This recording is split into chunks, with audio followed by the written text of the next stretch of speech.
This is Chloe. She is a Yorkshire Terrier with the fluffy ears. And she's turning 6 years old this coming December. Smile naman, baby. You're so sungit.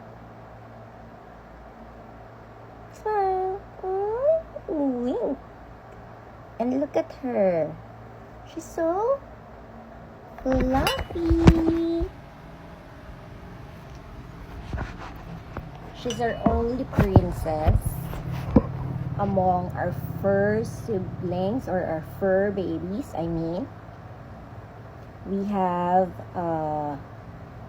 Yorkshire Terrier standard size, and his Cash. He's a boy.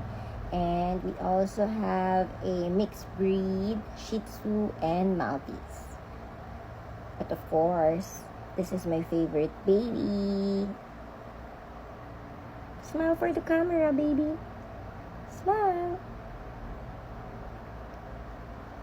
She's so sweet. But when she's with her dad, she always smile. Ganon din ba yung mga fur babies nyo? Pag sa mga daddy nila? Ganyan. Sa akin, ganyan siya.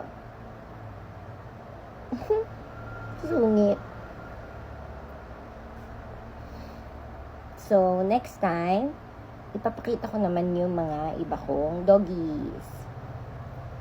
At hindi po nila binubuli si Bernie. Actually, si Bernie po yung nambubuli sa kanila. Lagi pong tinatanggal ni Bernie yung tali niya. Nanggigigil din siguro dito sa baby to. Gigil. Bye! So guys, ito naman si Cash. As you can see, sobrang kulit niya at ganyan siya lagi. Nagdidila siya lagi. So,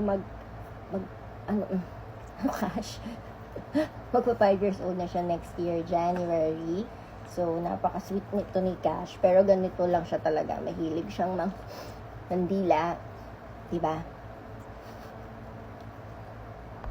And last one, Bernie!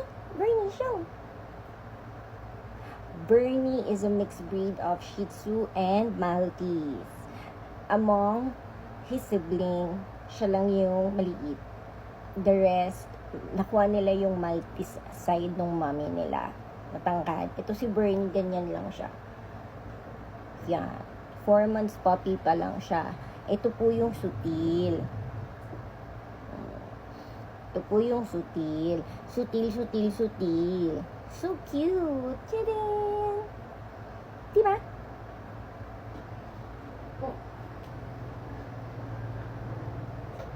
Nagsaselos yung baby Chloe ko. So, ayan. Ayan silang dalawa. Para kung may hawak-hawak na stuffed toy. Diba?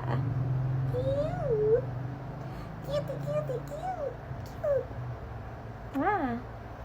Okay. Bye, guys.